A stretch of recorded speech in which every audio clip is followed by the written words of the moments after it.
My wife just texted me saying, "Did you drink some of my tea?" Did you? No, I didn't. I've been here the whole time. I almost got in trouble for it, I think. Oh, no. Okay. Oh, I'm sorry. I've been just sitting here in the closet. Howdy, folks. I'm Mark. Today I am joined by Nate McKeever of the Backlog Breakdown. He's back once again. Nate, thanks for joining me for this short talk about video games for your revenge. I hope this one will be short. Like, I'm going to endeavor, like, yeah, I start running at the mouth, Mark. But I'm going to stop. We just got to talk, yeah. But I listened to a quick play, so let's get right into it. So the video game landscape is really currently dominated by, or at least it's dependent on, 3 and kind of 4 major companies, being Microsoft, Nintendo, Sony, and Valve. Nowadays, each of these companies are competing in kind of 5 different categories, and those being game development, game publishing, hardware, which is like consoles and handhelds, services, whether that's like online, game libraries via subscriptions, and then being an online storefront. Real quick definition corner on how we'll parse out game development versus publishing. You can think of publishing like for a book. So an author writes the book in the way the developer designs and codes a video game, and then the publisher pays the author for the book and does the work of marketing it, binding it, getting on store shelves, kind of all the steps between an author's manuscript and getting it into the reader's hands or eyeballs or ear holes. Typically, publisher gets a significant cut of sales. But for this exercise, we're thinking of publishing kind of as like marketing and track record of outsourcing development and getting third-party exclusives. And development is like, how well these companies make their games. But each of these companies prioritize a few of these over others, and a few do each of these a little better than others. But we're going to work through each of these 4 companies on each of these 5 categories, and we're going to assign them a 1 to 10 stat ranking for that category. So you can think of it like a character sheet or leveling up in RPG, but we are not limited on the total number of points. If we think one company is all 10s in every category, we can give that. And we're also, as a ground rule, we're thinking kind of where they're currently at. So historical success or failure should have some weight, but more thinking of current just score. Where they're standing now. Yes. Mm-hmm. And then we'll give each of our stat levels for that category, and we'll take the average between our 2. So we're going to start. I worked down alphabetical, so we'll start with Microsoft, which if you skipped last week's episode because you saw the runtime or were scared off, well, go back and listen to it. It's good stuff. It's all of it's good. It was I had fun doing it. I had fun too. It's one of those things. It's just as a brief sort of very actual brief thing is like I told Mark, I said, I'm not a businessman, but I am absolutely fascinated by the business side of how this all works, because I'm going to tell you people, like, I what my orientation is, I'm a barstool philosopher. Like I like reading very heavy books and bloviating about those things over pints of beer or mixed drinks. Anyways, but business is just like, so it's inscrutable to me. Like it just makes no sense. Like, because the models they use are just like, they're not grounded in anything logical or rational. Imaginary numbers. Yes. Well, like infinite dollars. Yes. Infinite dollars, infinite growth. I was also just trying to give you a hard time as a little aside. So you're welcome. So let's start with Microsoft, starting in their development category. I want to give them a 6. And off the bat, this is kind of complicated because it's hard to think of Xbox Game Studios as a development team, because it's kind of, are they publishing? Are they development? And to their credit, all their development teams kind of have kept their unique identity amidst all these acquisitions. But Xbox Game Studios kind of feels more like a publishing house. All that being said, they have a handful of solid games, but there are just as many bad standouts as there are good standouts, and kind of their output's just low. So better. They're doing better than worse, if that makes any sense. So I'm going with a 6. How about you? Yeah, I think 6 or 7 sort of feels about the right spot, because it's like they do have some wins, And most of the they don't have any like real critical darlings. They Yeah. might have one or two sort of in their pocket. At least But not lately. At least not lately. I think honestly, if I'm being like, I think the reception of Hellblade really within the last like 6 months really has kind of hurt them, regardless of how you feel about that game. That it's overall it's rated well, but it's been such a mixed bag with just how people are talking about that game. In scare quotes there. And just like there's sort of like they just haven't really had a lot this year currently. Like they are poised to have an absolutely killer, next year and a half. But for now, where they're just standing here mid 2024, I'd say like a 6 is that's fair. I like that because that's what I said too. Next up, publishing. I actually want to go with an 8 for them because I feel like they are more of a publisher than a developer. And this is optimistic, but especially looking to the future, they have this impressive stable of games that are coming out. And despite all their kind of rough publicity going on, I think when you look at just the games marketing and what they have going on, it's pretty solid. So going from 8. Yeah, I would probably, and again, I don't think I'm going to disagree with you. I would go with 8 as well for this. I think mostly like the massive success with dropping some of their long held exclusives like Sea of Thieves on PlayStation Network, like huge for them. And so, I think this is the direction that they're trending. They're going to be more of a like it's going to be all their in-house dev stuff, but they're going to be more of a publisher than anything. And I think just the output and even some of the strategic partnerships that they've sort of cultivated with some of the Game Pass stuff. Yeah. And I think that's maybe the right decision for them right now. Mm-hmm. Yeah. Next up is the hardware line item here. I am going back to a 6 here. Every Xbox console has some weird quirk, although Series X is actually like, it's a good piece of gaming hardware. Mm-hmm. The Series S is also admirable in being a remarkably cheap option, but it's arguably limiting their kind of potential. So mixed bag, but 6. I would probably actually, I'm going to say like, I'm going to give him a 7 on this. And okay. Also, I was thinking about this. My buddy Parker, he actually prefers his Series X. And what I would say is, I think based on, the Elite controller is in comparison to, I wanted PlayStation to give me an Elite controller. They gave me the DualSense Edge, which I'm not sure. I haven't used one yet, but it's been pretty, people are like, it's not as good as like, I would just say like, I think the Series X, and one, it doesn't look like a giant space router. Like it looks better than the PlayStation 5. Yeah, it's just a box. It's kind of like, it's nice, and that's all I needed it to be. So I would give them a 7. I think it's a really solid piece of tech. They've got some interesting options. Like you can the controller customization thing. That's like I'm not going to do it, but there was a point in time where I would have done something like that. Sure. Yeah. So yeah. Nice. All right. Next up, services. I am going with a 7, which feels weirdly high after we spent all last episode talking about where it's not going well. But I think it was a Game Pass specifically was an 8 or 9 before. It still makes sense if it makes sense for you, and it's a strong pillar for the right person. And if you're like loaded up on like cheap, if you manage to scoop up tons of like Game Pass Ultra for cheap over the years, like you're gonna be eating well. Yeah.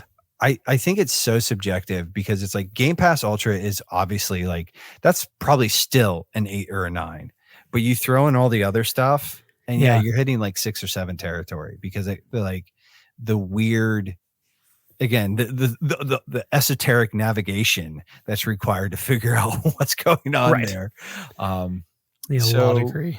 You gave it a 7. I'm actually going to go a little lower. I think with just the way things currently stand, everything. Yeah. I mean, PC Game Pass feels okay. But Sure. again, I'm going to go 6. Okay, that's fair. 7 did feel generous at this juncture right now. But next up, being storefronts, I'm actually going with an 8 here. I think the store, it functions fine. It's a store. But like the biggest points, I think, are for Microsoft's commitment to backwards compatibility. Like they have a ton of older games in the original and 360, but now it's like of any storefront, I have the most confidence that anything released nowadays will be playable indefinitely, like ignoring any kind of weird legal stuff that might take a random game down. But like I think it's committed.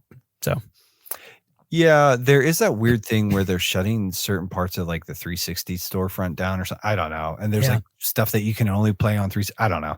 There's some weirdness there. You gave it an 8. I would say it's a storefront. I've used it on my laptop. It's fine. It's 7. Yeah, it's a store. And I think like, it's kind of hit that base level where it's like, I think what's really, as a brief aside, the briefest of asides, is that I think really last gen was kind of like the benchmark. And so I think like everything is going to be at least of that quality caliber. You know what I'm saying? Like that's like, so like PS4 is like the bottom rung, like, and it's like all of that stuff's coming forward. Yeah. And so like all of the Xbox One stuff coming forward. Right. Yeah. And yeah. So I appreciate that. I do. You gave him an 8. Yeah, I'll give him a 7. I do admire though it's frankly something Sony needs to take a page out of their book is the commitment to backwards compatibility. Yeah. Especially for some of those games. But yeah, totally. All right, that wraps up Microsoft. Going from top to bottom of their highest skill to lowest, publishing is at an 8, storefronts at 7.5, hardware and services tied at 6.5, and their development's currently at a 6 as we have graded them. Moving on now to Nintendo. Do you want to start us out on development for Nintendo? I mean, here's the thing. Nintendo. I think this year they're probably only at an 8. And I say only at an 8. But I think just as far as like just raw like Nintendo output, they don't really miss. I mean, even if you look at like, we're still sort of sitting in the afterglow of something like Super Mario Wonder. Yes, we've got the Princess Peach thing. But yeah, I would put Nintendo currently. Yeah, they're not prolific. They're not like just a churn machine, but their stuff is consistent. It's good, and they've had some pretty decent bangers within the last like 6 months to a year. So yeah, I'd put them at an 8. Well, honestly, I have 2 10s to give out, and this is one of them. And like, I'm going to disagree. I think that they're compared to the competition of like first party development on games, they are cranking them out like consistently through the Switch's life cycle. They have had a first party game almost once a month, and that is just exponentially more than Xbox and PlayStation. Yeah, I guess, but not. How many of those are like really memorable though? Well, it's like you have like the high watermarks, but a lot of it's like 7-ish, kind of 8-ish, which is like even fine to good. But even like Switch life cycle one, like I mean, Nintendo's teams are like the masters of, they make fun and inventive and like genre defining games. I think even just Switch life cycle, if you chopped out everything that's a 7 and below, like I think that's still a ton of games. Oh yeah. So I think they're just still like, I think this year's crop is looking good as well. Yeah, I think they're killing it. I mean, I'm just like, well, and that's the other thing is like, I'm not as high on Nintendo properties as I used to be. So okay. That's all fair. What do you make of their publishing? Where are you at for them? Their ability to, so that's like kind of like their ability to like, here's the thing. They don't need like meaningful partnerships with anybody. So it's like, they sort of like just kind of like dump their own stuff, and then it's almost like they throw a bone. Like actually I would say this is kind of like their weakest spot is like, because the Switch is really living on Nintendo's first party output. Like that's what, and that's true. I mean, that's, so I'd say like 7, 6-ish Okay. territory. Like, Do you want to do a 7 or a 6? Or I'll do a 7. Okay. I've actually got publishing at an 8. Was tempted to give it a 9. But I'm trying to check my bias. With marketing, Nintendo Directs are just their global events now, and I think they've stewarded their IP really well. But it's always their IP. That's what I'm saying. Is like the stuff on Directs is usually like anything that isn't like a Nintendo game. 9 times out of 10, you're just looking right past it. Like, and that's, Sure, yes. Actually, like, it was funny. This last Nintendo Direct, I thought like this one was like awesome, and I realized because I wasn't watching live and I skipped the stuff that I wasn't interested in. Yep. So there you go. Yep. But I think they do use like second party developers. That's not really a thing, but like, you know, they farm out their IP, and that's more hit than miss, but not perfect. Mhm. But I do think they're kind of third party titles they've published are kind of like why that one? Like, why Bakugan? But yeah, still, I think an 8. They're solid. How about hardware? Where are you at with them? I think it's absolutely amazing what they've done with a 10-year-old cell phone. You know, I want it, like, I almost want to give them a 10 just because they have. I'm going to give them a 9, and it's not because the tech is impressive, because it's everything that they've done. It's like it's all the creativeness behind it. Yeah, it's because the Switch is ostensibly like a really kind of lackluster machine, but it's also like it's the little engine that could, baby. Yeah. So 100%. I'm actually right there with you. I'm at a 9 for them as well for hardware. They've always been intentional at designing hardware for the software, and I think that's largely worked for them. The Switch also is a great piece of tech. It has flaws, but it's like mostly beloved. I think the Switch 2, depending on what like it really play, like what it is. Here's the one thing: give me a better controller setup. Like I was telling you, I got a Nitro. The Wii, the Joy-Cons are like, they're poop soup. The Pro Controller's nice though.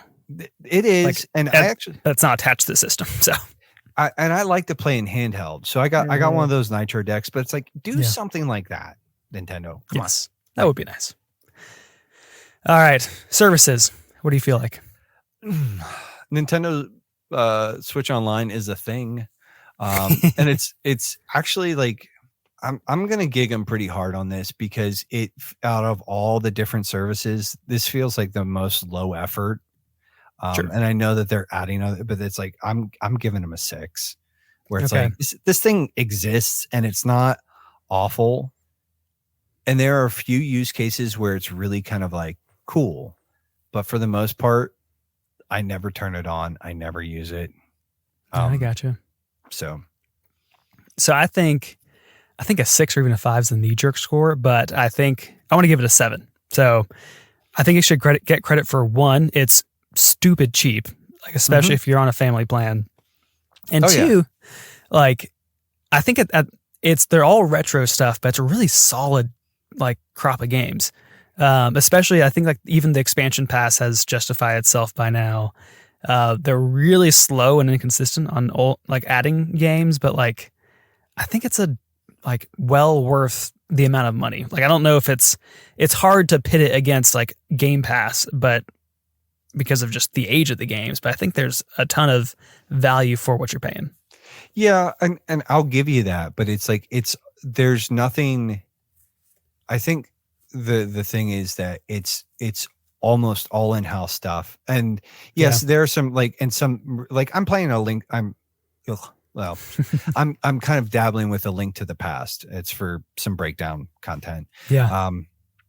And that like it's great for that, but like I've got to be honest. Like, here's the thing: most of the games from that era, I already played them, and if I want to go back, I either own them or I'm just I'm not going to go back for them. Like that's what I'm saying is like for the most part, I don't go back, and it's just to me, I'm like, it's not bad, and I think it's good, just not for my use case.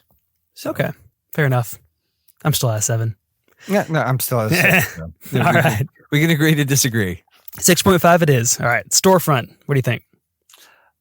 Oh, I'm gonna go even lower. Yeah, me too. Dude, it's like a 4 or 5.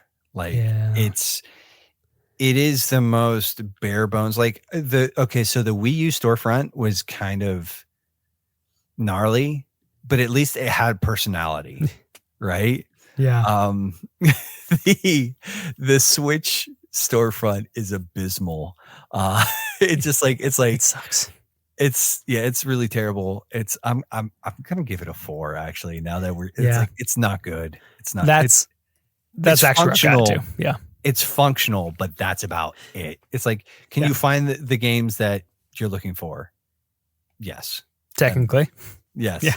It doesn't have like, even sort of like it has, so it has like the featured tab, but there's just nothing to it. It's like, and while I can respect that, it's like, it's boring and it's like, yeah. So rough stuff. Okay. Well, that wraps up Nintendo. That puts their going down the line. Development is a 9. Hardware is a 9. Publishing is 7.5. Services is 6.5. And the storefront is at 4. Mm-hmm. That puts in a total points of 36 versus Xbox's 34.5. But now moving on to Sony. We're halfway through, so let's keep it moving. I don't have actually much to say about Sony, but I'll start here. Development, I think it's an 8 for them. Like, I think they deserve high praise for their quality. I also feel like they have a specific field that is maybe getting a little monotonous. And the biggest concern is their output is that its first party stuff is just slow, but when it does arrive, it's a big deal. So 8. Yeah, I'd probably agree with you on that. I want to kind of give them a 9 because like every once in a while they just come out and they blow you out of the water with some like massive spectacle. Sure. But I think it is, and I'm okay with like, just like, hey, I don't have as much time to play as I used to, so I don't need like the constant churn of spectacle. Sure. But yeah, I feel like 8 is good. I feel like if they had maybe had like a stronger outing this last year, like if this was like a year where something like God of War Ragnarok dropped or something like that, yeah, you're probably like creeping up into 9 territory. But as a general, yeah, 8's good. Sure. I've also got their publishing at a 7. I feel like their state of plays never really seemed to do well, but compared out of all of them, I think they've done the best job at making third-party games feel like they belong to the PlayStation, and that's commendable. I'm going to give them, I think, like, and this is, I agree with you that their marketing sucks. The state of plays and the showcases are always like super underwhelming. Or at least have been within the last couple of years. Yeah. But I think especially this year, they have capitalized on some third-party relationships that have just been like Final Fantasy VII Rebirth or whatever. Like it's a PlayStation exclusive for all intents and purposes. Helldivers 2. Helldivers 2, which is a second-party exclusive kind of thing right now. Stellar Blade has done really well for them. Like I'm going to say, I think they kind of like with this one, it's an 8 or a 9 maybe for me. Okay. I think it's basically like, yes, they don't have the first party sort of like output, but I think when you look at like like sort of using that term, the strategic partnerships that they've cultivated and with the release, it's like they've played like, and they've just done well, like within the last couple of years for that. So I'm just gonna shoot pretty big on this one. I'm gonna give them a 9. Wow. Okay. I think I'm still at a 7 for them, but also I'm not as familiar, so maybe that's a little biased, but sorry. That puts them at a respectable 8 for publishing. On hardware, I've got them at 8 here. I think they've just kept it simple. Kind of ignoring PSVR stuff. You're a fan of the Portal, but I feel like it's the 5th PlayStation and they keep on building on it and it does well. It's just a good machine. I think the DualSense is a really good controller when the haptics are done well. I'm going to agree with you. It's an 8. I think like I would probably want to give them a 9 if they had done better with something like VR2 implementation. Sure. Like, because that's an interesting space, but it's like they've just kind of left that out to die. But I feel like, yeah, the PS5 is good. It's a good machine. It looks dumb. Yes. I'd gig it just for like, but here's the thing. I hide it under a thing. Yeah. Like it's not out in the open for me to look at and just be offended by. So yeah. Meant to be played, not seen. Yeah.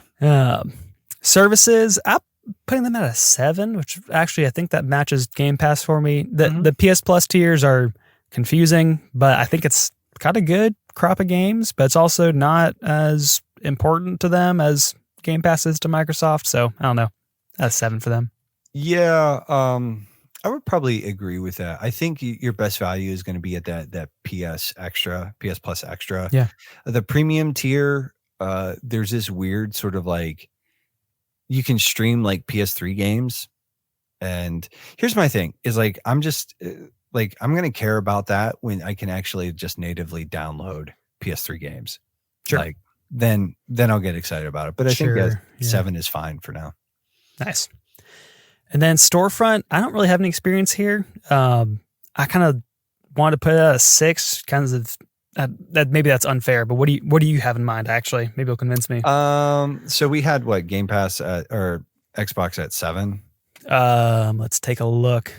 Yes, 7.5 together. So and what I will say is like I feel like 7 or 8-ish feel, because the one thing is like there's an ease of access from there's no longer tabs or anything. You just kind of go right over to the thing and it pops open the store. Okay. There's lots of like it's like, I don't know, it's a storefront. It's fine. I don't know. Like the one thing is like it does feel a lot more seamless in the PS5 than it did. It doesn't feel as sort of like cordoned off as it did in the PS4 and PS3 days. Gotcha. So it's a lot more streamlined. I do kind of like some of the integration. Sometimes if I'm playing a game and I want to look at possible DLC or whatever, I can just sort of pop out and sort of look down and it has all that stuff like kind of fly up. Oh, that's nice. Okay. It's not, it's a storefront. I mean, I'd put it as 7. It's fine. Yeah. Okay. It's functional. It's functional, and here's the thing: like, what do you want from a storefront? Frankly, I want it to be, well, yeah, but I also want it to be like as like unobtrusive. Like, I don't want to be like, I don't need it to be jarring. Sure, you know, I don't need it to get my attention or impress me. I just need it to sell me stuff. Yeah, and to not be bad. Exactly. All right. Well, that puts us Sony at the strongest so far. Kind of, I mean. Development, publishing, hardware, all at 8s. Service and storefront at 7 each. That puts them at a total of 38 points compared to Nintendo's 36 and Microsoft's 34.5. Now I feel bad. Like, because you want to bump up your Nintendo scores? Yeah. Well, I would, but their store sucks and their services are kind of doo-doo. Well, I disagree on that. I should put their services up to a 9. Yeah. Man, bump this up for my own pleasure. All right. The skew the science. But very, very technical. Okay. Last one here is Valve, the makers of Steam. What do you think about their development?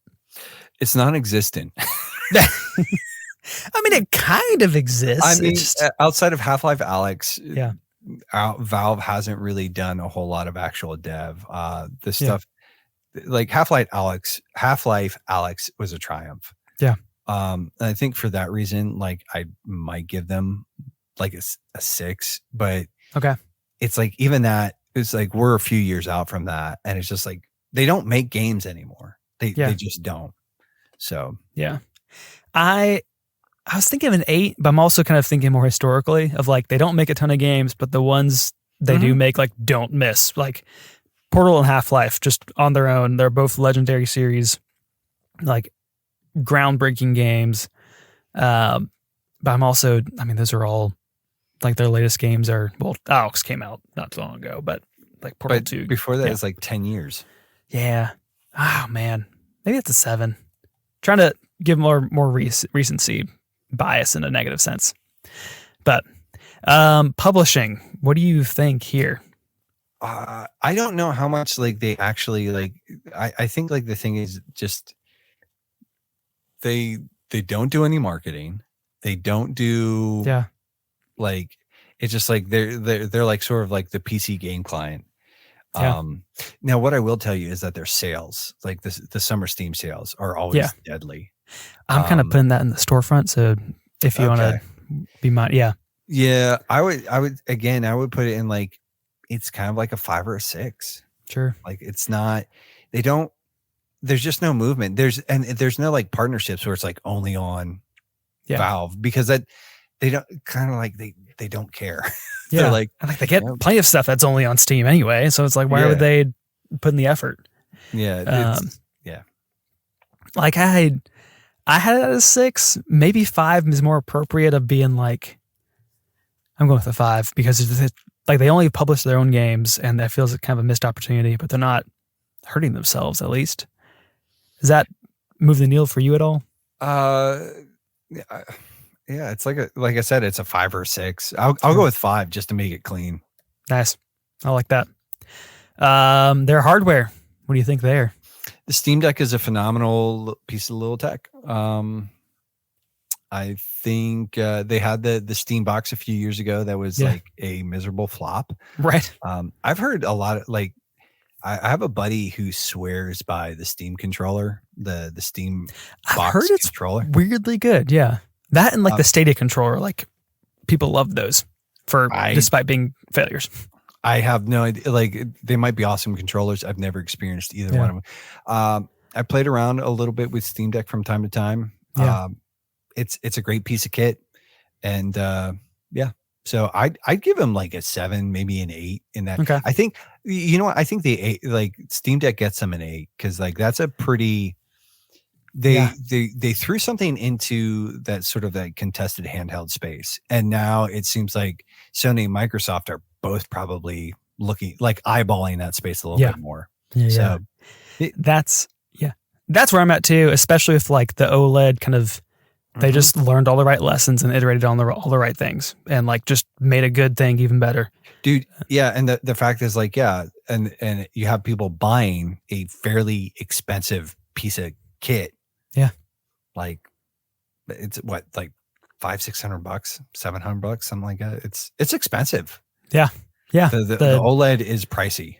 Yeah. OLED kind of base models $550. That's versus the base model for the LCD is $350, usually on sale for $300, which is what I got it for.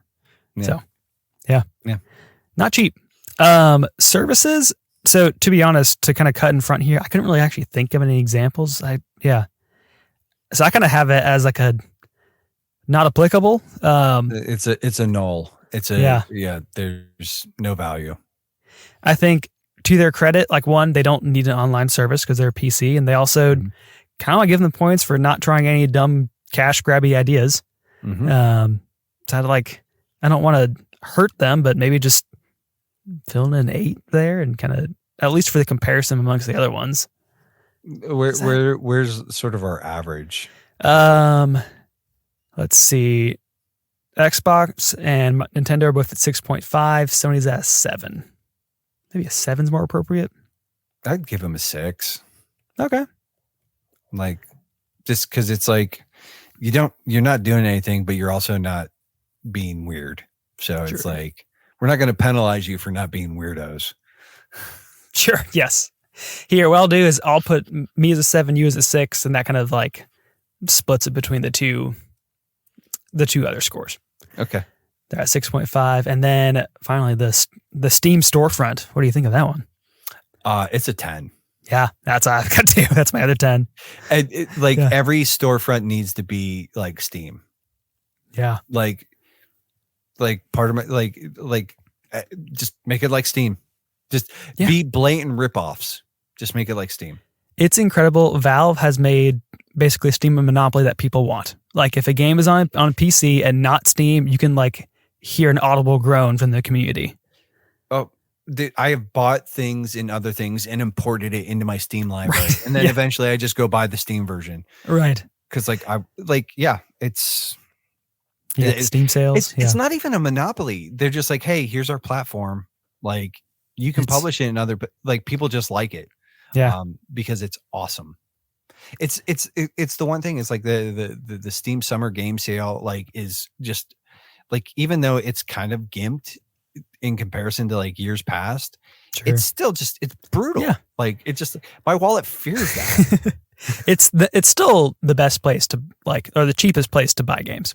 Yeah. So, and it's just, it's a really like, there's so many sort of quality of life things. Like there's, you can leave rating and reviewing. They have a really generous return policy. Like it's like every other service needs to model their stuff like Steam. For sure. Okay. Look at their scorecard at the top of their list here is their storefront, followed by hardware at an 8. Development and services are both at a 6.5, kind of for lack of trying, and publishing also down at a 5, and that puts them at a total of 36. So wrapping up here, our time is short. Based on the stats, we've got Sony at the best with the best stats at 38. Nintendo and Valve are tied at 36, and Microsoft Spring at 35. What do you think? Does that all hit right to you? Like, here's the thing. Nintendo's obviously like winning this console generation. They're not even competing. They've just like carved out their own thing, doing their own thing. And you know, they're just rolling in giant piles of cash. I think when it really breaks down to like this current console generation stuff, and the breakdown is it's Microsoft versus Sony. And I think right now Sony is kind of like lapping Microsoft to a serious, you know, to a fairly serious degree. Yes. Does it kind of check out? Not really, like, but yes. Yeah. Yeah. I agree. I think like Sony's in this weird spot where it's like they can still, like, they're stepping on rakes, but not nearly as many as Microsoft is. And just like they can weather it way better than Microsoft can. Well, and I have theories about that, but we do need to sort of wind down on this one. We made this episode longer than the last one. There we go. I tried, dude. I was trying. No, I got into it too. I was working on the outlines for these and realizing like I've goofed myself. Well, you know what the problem is, Mark, is that you don't have me on often enough, and then when we get on the mics together, we just run at the gums like a couple of like silly little gooses, just little gooses. So that got weird. Charming, but a little weird, I think. But yeah, I think, and Steam is just like it's one of those things where it's kind of just. I think the move with the Steam Deck is interesting. And I think it's panning out really well for them. It's a really nice piece of kit. I use Steam on my laptop all the time now. Yeah. It's like I was like, I'm not going to put games on my laptop. And then I started putting games on my laptop. I was like, oh, I have Steam. And it's like you sort of open up that and you're like, oh yes, my old friends. All of my friends, all my hundreds of friends that I will probably never touch. Actually, just as a really funny story, I own Dark Void on PS3. Okay. My PS3 is like boxed up and packed away and all this other stuff. Yeah. Dark Void, it was this weird Capcom game. It was on. It was going to be delisted from, or not delisted, but Capcom was going to stop selling it, and Steam was like, and Capcom put it on sale on Steam, and I was like, click, like in case I ever want to play this, and I don't want to like dig out my PS3. Yeah, so it's the convenience fee. It was cheap though. It was like $5. Yeah, exactly. And I was like, okay. All right, well, let's wrap up. That's it. All right, that's it. One name, one game. What are you playing? Persona 3 Reloaded. It's nice. Dude, and just brief asterisk, I'm using a spoiler-free guide from PowerPix that has actually made that playing that game a delight. It's so good. It takes out all the anxiety of like, am I making the best choices? And I guess some people like that weird stuff, but to me, I'm like, I did high school once. I made plenty of bad decisions then. I just idealized path, and the story's phenomenal. It's so good. Nice. I recommend it. Nice. Trying to think of what I'll be playing at this point. Probably still Dave the Diver. It's a nice little game. I'm enjoying it. Well, Nate, thank you again for joining me. Where else are you out on the internet?